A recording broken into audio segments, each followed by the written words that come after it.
Hello all, welcome to Excel Academy. So today, actually, I had done a video wherein in that video I had used a calculator in the software. Calculator software I used in the system, and I just used it while recording. But I don't know what happened. It has not been shown in the recording, right? That calculator, whatever I showcased while I was recording, that has not been showcased in the software. So that is why I thought of showing it to you over here itself. Okay, so sorry for that, so please to adjust that. So this is very first thing what I told is about the modulus. I told you with respect to the magnitude of phase angle question that yesterday we did know magnitude and phase angle question. So for that, in that question, so how did you find the magnitude, right? So for magnitude, what you're supposed to do is switch your calculator on, then come to shift over here.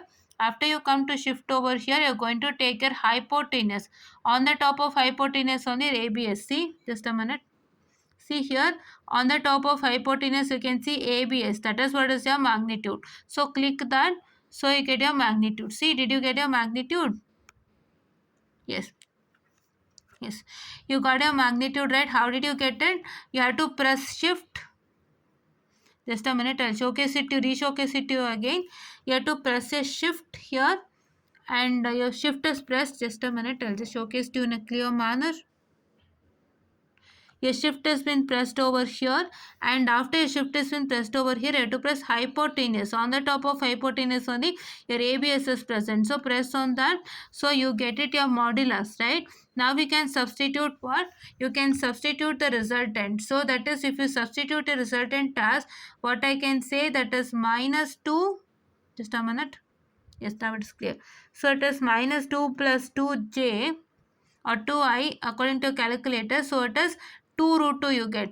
So like that for others also you're going to substitute. But here in the case of this, what happens is that you have to, what I can say, substitute the what I can say for negative values. For positive values, if you substitute, for example, you've got the values as 10 in your result, that is your x of k. So if you put magnitude of 10, you get it as 10 only. But for the case of negative values, it varies. So to substitute for negative value, for to substitute, you have to substitute minus 2 over here, wherein you get it as 2, right? That it changes. So that is why please do substitute for negative values in the calculator, so you get this resultant, right? If you write the negative values directly, so then it becomes a problem. So if you get any negative value in x of k, a resultant x of k, so that negative value you're going to put it in the put it for magnitude resultant, right? Yes. So now next one, what I told us that, so if you have, for example, I only showcased you three things, right?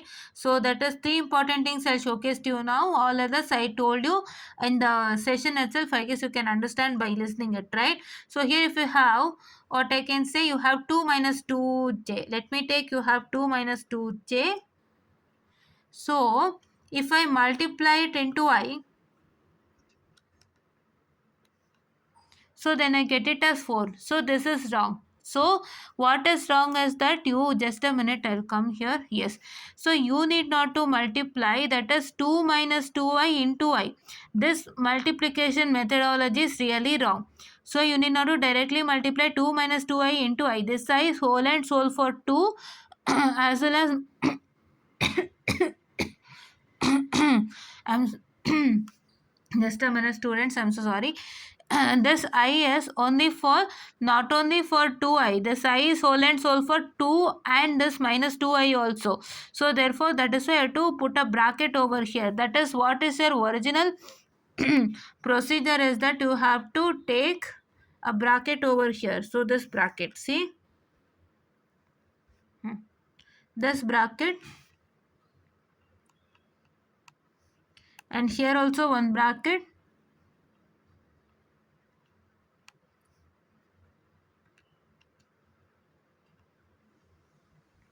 and here also on bracket. So what is the resultant? You get 2 plus 2i. So this is what your current procedure, right? You need not to multiply directly, that is 2 minus 2i into I, you need not to directly multiply. You have to put a bracket for 2 minus 2i as well as your I to get the resultant. That is what you're supposed to do. So for all others also you're going to do the same that I've already told you in the lecture series. I don't know what happened, why that calculator did not showcase while after recording.